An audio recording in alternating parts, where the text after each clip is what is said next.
has been a long journey. I'm around 68 now. But it was a life worth living. And I think every challenge proved to be achievement to conquer, to move forward. And I'm happy I am where I am today. I've always been confident. I always had a lot of faith in myself. I got married when I was 20. I had 3 children by the time I was 25. I was not much educated.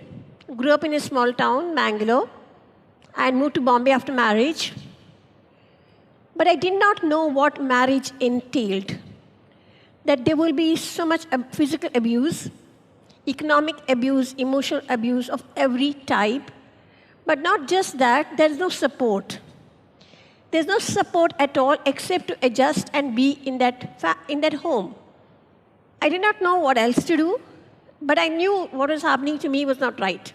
It had to be changed. But I did not know how to change it, except to end my life, and which I was not prepared to do. So I raised these children in this very violent atmosphere. Every day was an uncertainty. And the surprising thing was there were no elements that we popularly believe are the causes of domestic violence. My husband was not alcoholic. There was no mother-in-law. There was no dowry problem. There was nothing of the conventional reasons. And my husband was a company secretary in a very reputed firm, a very good man to the outside world. And whenever I complained about the violence, everybody thought there's something wrong with me. The question that was asked is, what is it that you do? And I tried to change in every possible way. But the violence just escalated. And initially, I was arrogant and I would not cry out. And my husband would say, she's possessed. How can she not cry out when so much violence happens? Her hand is broken, nose is broken, bleeding. But I would just be determined and not show the pain. But then I realized that that's not taking me anywhere. Then I would cry. And as my children grew up, I became weaker. I already had asthma. And I would cry, and I would scream. I would froth at the mouth. And then my husband will say, she's insane. See the way she's screaming like a mad woman. See the way she's frothing at the mouth. So there was no winning of this game at all. And I continued in this manner for 13 long years. And all it took was one man to break that confidence. I began to doubt myself. I thought maybe there's something wrong with me. And I need to do something in order to prove myself that I am sane. And then finally, in the year 1980, I could step out because it was the year where the anti-rape movement had just started. A women's movement had just, fledgling movement had started. And I heard about it, and I went and said, I want to join this group. And there were some investigations on rape issues, etc. And people would always ask me, what made you come here? Because they were all PhDs, they were doctors, they were journalists. Everybody was something, or political party members. Everybody would ask you, what's your background? And had only one thing to say, domestic violence. There's no other background that I could lay a claim to. And people would be shocked that you speak English, how can you be beaten? Because at that time, for the women's movement, there were only 2 issues, rape and dowry death. And both seemed very remote from the activist.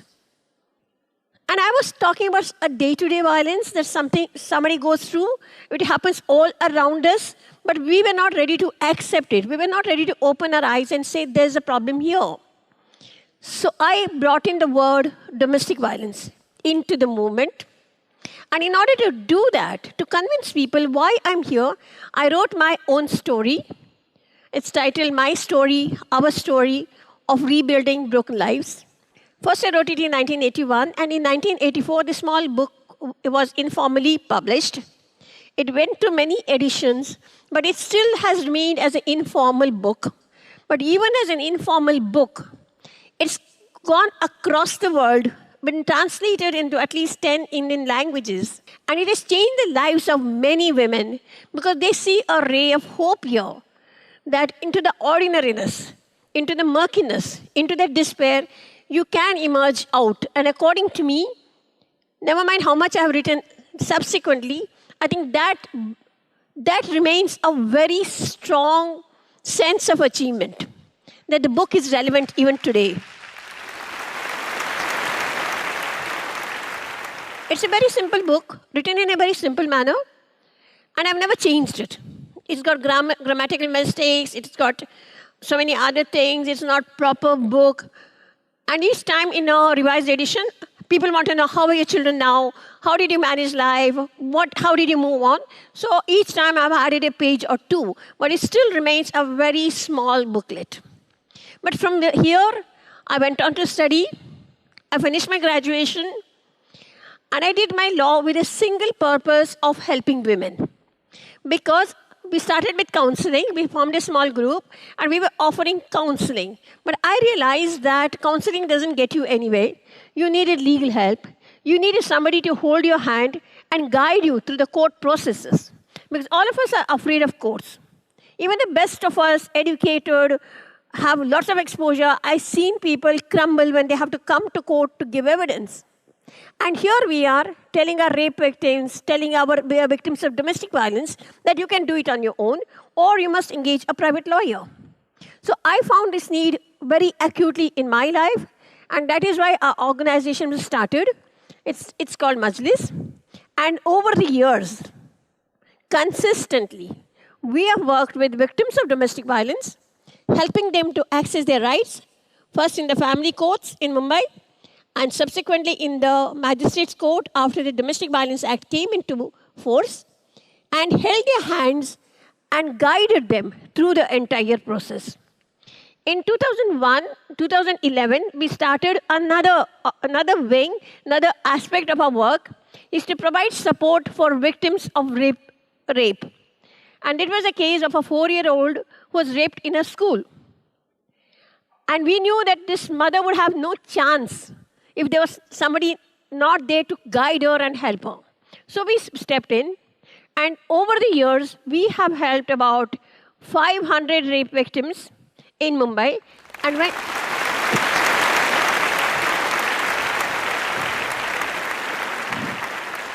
when we started, rape was not a major issue.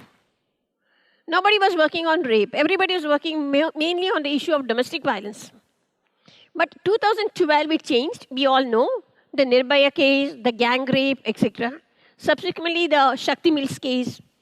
But studying judgments as well as following these cases, we have brought about very disturbing statistics which do not come into the public domain.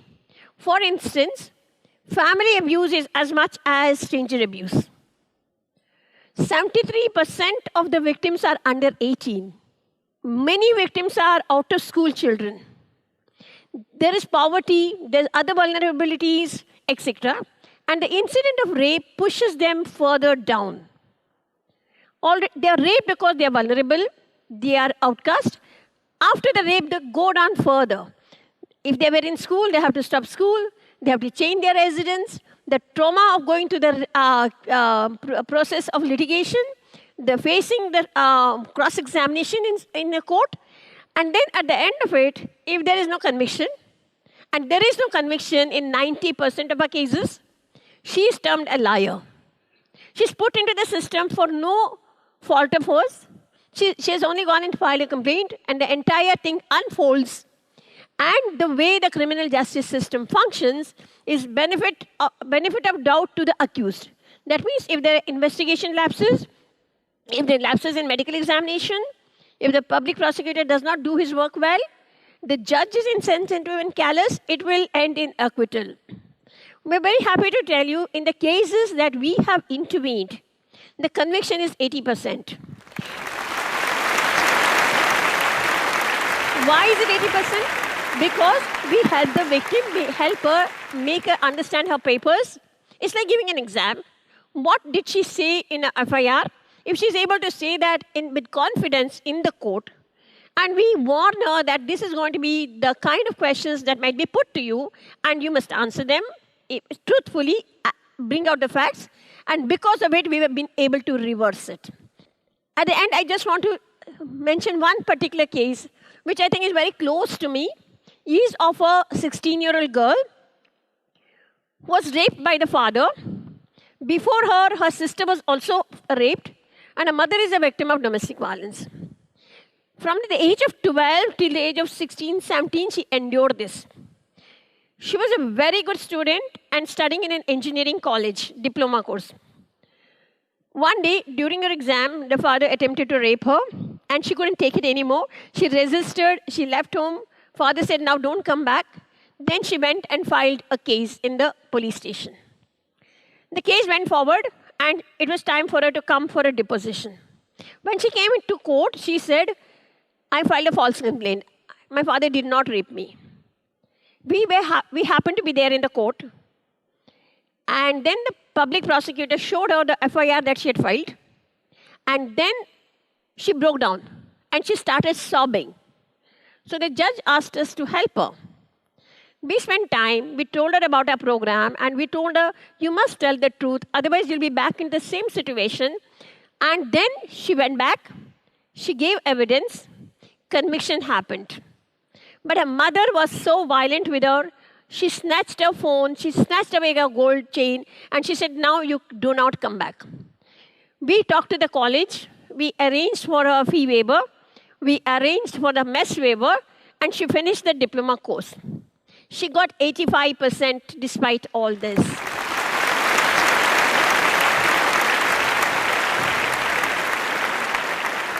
Then in one gathering, after a nun was gang raped in Calcutta, she was the mother superior of the convent of Jesus and Mary. So I was speaking there, and even the nun had said that don't do anything for me, do for the children over there who are getting raped. And I said, there are so many issues over here, and we are struggling, coping with so difficulty to provide support to victims. So one person came forward. There were tears when I was telling various stories, there were tears in the eyes of many of the ladies sitting there. And one lady came forward, and she says, when she joins engineering college, I will take the burden of the fees for the first year. So she got admission, that lady paid. We contacted YWCA, and YWCA reluctantly agreed to give her free accommodation for 1 year. Today, she still has to finish 2 more years. And my appeal to you is that this is the kind of support I am seeking from you. That there are victims here, they are poor, they are vulnerable, they have been raped by their own fathers and stepfathers, family members, or neighbors. They have no support. And there are so many issues with them. The law only looks at conviction or acquittal, but I think we need to bring victim support very strongly, and we need to say what is going to happen to this girl after she files a case. Where is she going to go? How is she going to improve her life? Is her education complete? And if she's not, she will be vulnerable more and more. Having been raped once, again and again, this thing will happen to her. If it is our concern, this is where we need to work, and this is where we need to provide support. So it's not only me who has built my life, but I think many of my clients, many of our rape victims are also able to rebuild their life and move forward. And I thank you very much.